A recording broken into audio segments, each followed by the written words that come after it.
Hey Bear Creek, great to have you here. This is day 9 of my video blog about how to get through January still being hopeful.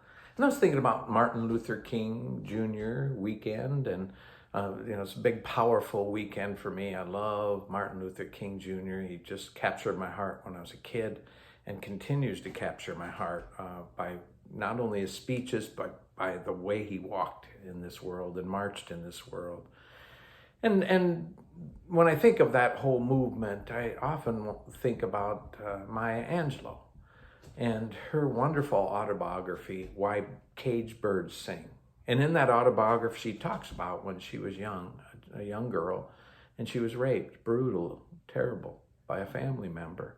And when someone came to her and asked her who did this, she hesitated for a minute, but finally said, it was my uncle. And unbeknownst to her that night, a group of family and friends went over to that uncle's house, and they were so furious at him, they started beating on him, and they didn't stop beating until he died. He was killed. And when she heard that news, it just sucked the life out of her. She couldn't believe that her words had that much power. She was the one who named him. And it just shocked her how powerful she was. So shocked her that she stopped talking. For over a year, she did not speak. But one thing she did do, she didn't just stay in that depression. She went to the library and she read. She surrounded herself with others' words. And she began to put some of those words into her heart and memorize them. She read the whole library that year and more. And finally, when she was willing to speak and able to speak, she had so much to say. Those words had helped her and formed and shaped her. And she became, she said, just a powerful force in this world. That time of listening and reading helped her, gave her voice and more voice.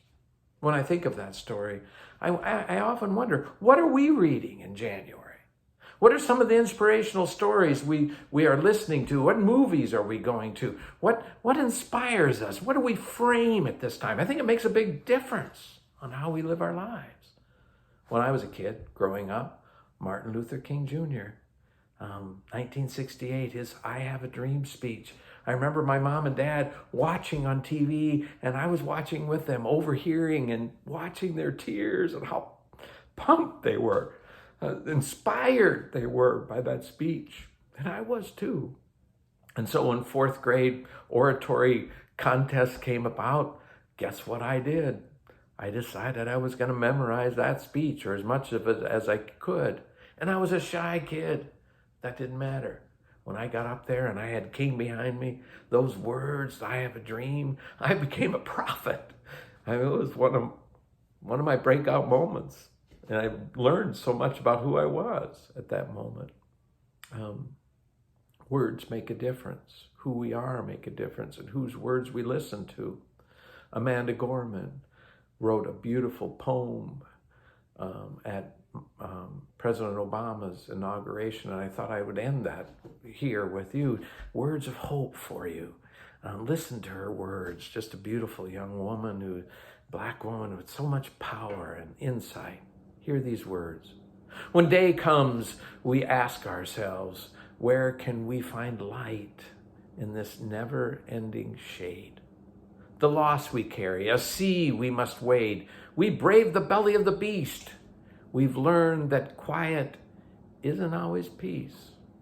And the norms and notions of what just isn't always justice. And yet the dawn is ours before we knew it. Somehow we do it. Somehow we weathered and witnessed a nation that isn't broken, but simply unfinished. We, the successors of a country in a time where a skinny black girl, descended from slaves and raised by a single mother, can dream of becoming president, only to find herself reciting for one. And yes, we are far from polished, far from pristine. But that doesn't mean we are striving to form a union that is perfect.